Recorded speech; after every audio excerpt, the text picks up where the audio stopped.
श्री रामनवमी के पावन अवसर पर अयोध्या धाम में ब्रह्मांड के 64 करोड़ तीर्थ आ जाते हैं, ऐसा शास्त्रों में वर्णन है। एक एक तीर्थ में आप अगर एक एक मिनट के लिए भी जाओ तो पूरे जीवन में हमारे पास उतना मिनट भी नहीं है कि हम समस्त तीर्थों में जा सकें। जोड़ लेना, एक दिन हम हिसाब लगा रहे थे, पूरे जीवन में 100 वर्ष की आयु में व्यक्ति ज्यादा से ज्यादा 12-13 करोड़ मिनट जी पाता है, तो 64 करोड़ तीर्थ में जाना संभव नहीं।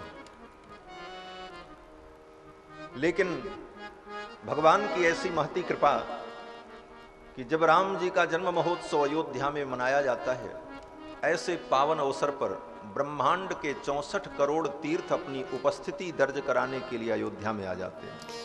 यही दिन राम जन्म सुति गावही, यही दिन राम जन्म सुति गावही, तीरथ सकल कहाँ चलिया वही, तीरथ सकल तहाँ चलिया वही, यही दिन राम जन्म सुति गावही, यही दिन राम जन्म सुति गावही। जिस समय भगवान श्री राम का जन्म महोत्सव अयोध्या में मनाया जाता है, ब्रह्मांड के 64 करोड़ तीर्थ यहां आ जाते हैं, और ऐसे अवसर पर जो प्राणी अयोध्या में आ गए उनको ब्रह्मांड के 64 करोड़ तीर्थों में जाने का जो फल है वो फल एक दिन में यहां प्राप्त हो जाए। ये अयोध्या धाम की महिमाएं हैं। सप्तमोक्षदायिनी पुरियों में अयोध्या को सबसे पहले गिना गया। अयोध्या, मथुरा, माया, काशी, कांची, हेवंतिका, पुरी, द्वारावती चैव सप्तैता मोक्षदायका।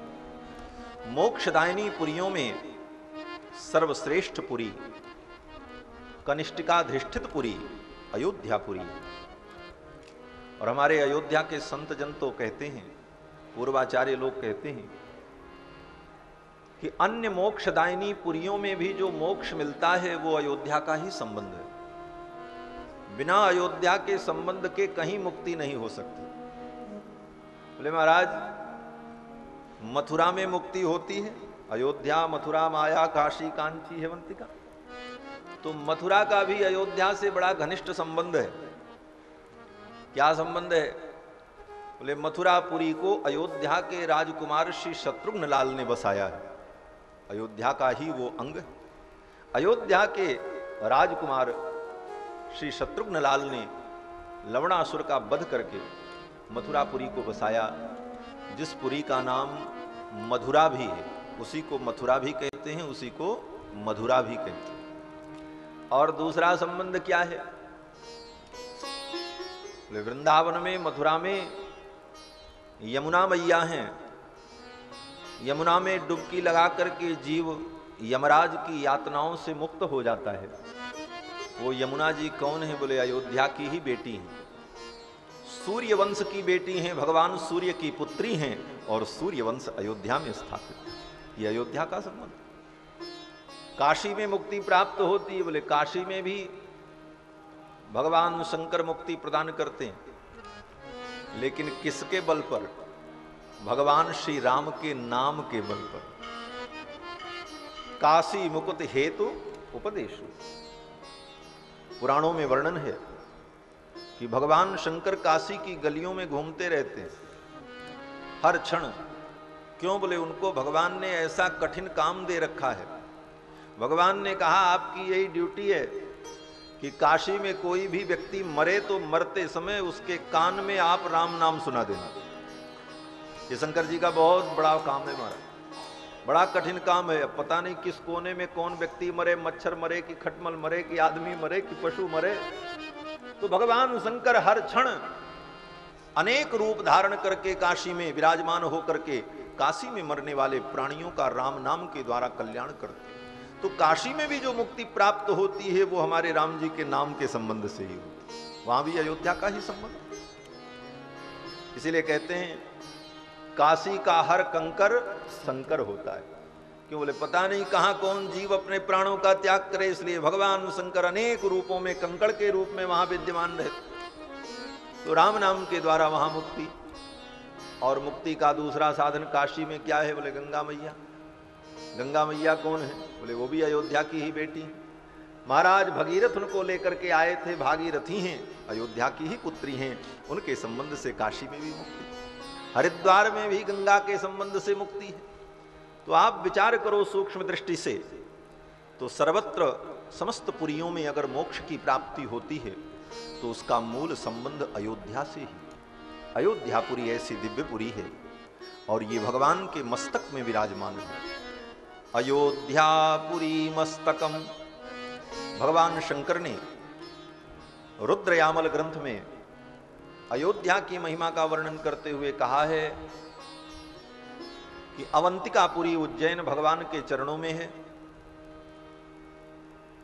और कांचीपुरी भगवान के कमर में है, द्वारिकापुरी भगवान की नाभि में है, हरिद्वार भगवान के हृदय में है, मथुरा भगवान के कंठ में विराजमान है, काशी भगवान की नासिका में विराजमान है, और अयोध्यापुरी भगवान के मस्तक पर विराजमान। अयोध्यापुरी मस्तकम विष्णोर्पाद अवंतिका गुणमयी मध्ये च कांचीपुरी नाभिं द्वारवती तथा च हृदय मायापुरी पुण्यदा ग्रीवामूलमुदाहरन्ति मथुरा नासां च वाराणसी एतद्ब्रह्मपदं वदन्ति मुनयोरयोध्यापुरी मस्तकम। अयोध्यापुरी भगवान के मस्तक में विराजमान ऐसी सर्वश्रेष्ठ पुरी अयोध्यापुरी।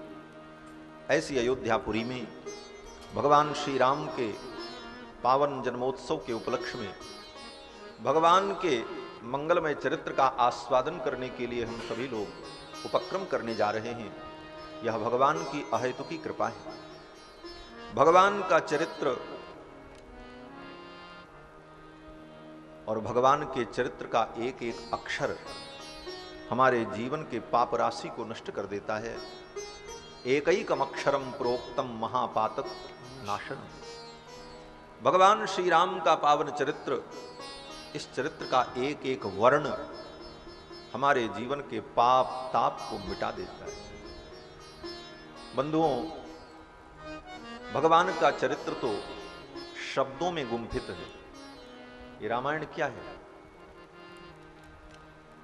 अनेक वर्णों से मिलकर के बना हुआ शब्द, अनेक शब्दों के संयोग से बना हुआ वाक्य, और अनेक वाक्यों और पंक्तियों का जो संग्रह है वही तो रामायण।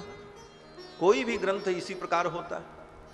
शब्द, वर्ण, शब्द और फिर शब्दों का समूह, वाक्य रूप, इसी रूप में सारे ग्रंथ विद्यमान है।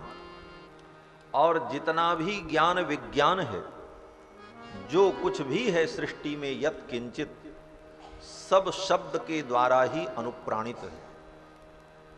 व्याकरण शास्त्र के महाविद्वान वाक्यपदीयकार अपने ग्रंथ में कहते हैं कि अनुविद्धमिव ज्ञानम सर्वम शब्देन भाषते। अनुविद्धमिव ज्ञानम, दुनिया का जितना भी ज्ञान विज्ञान है वो शब्द से अनुविद्ध है। बिना शब्द के दुनिया में कोई ज्ञान हो ही नहीं सकता। जो कुछ भी ज्ञान विज्ञान है, यहां तक कि आपके मन में भी जो ज्ञान है, जो कल्पना है, वह भी शब्द अनुविद्ध होती है। आप कभी अनुभव करना, जब एकांत में बैठ करके आप सोचते हैं तो जो हम वाणी में शब्द बोलते हैं वही शब्द भीतर मन में चलते हैं, तभी चिंतन होता है।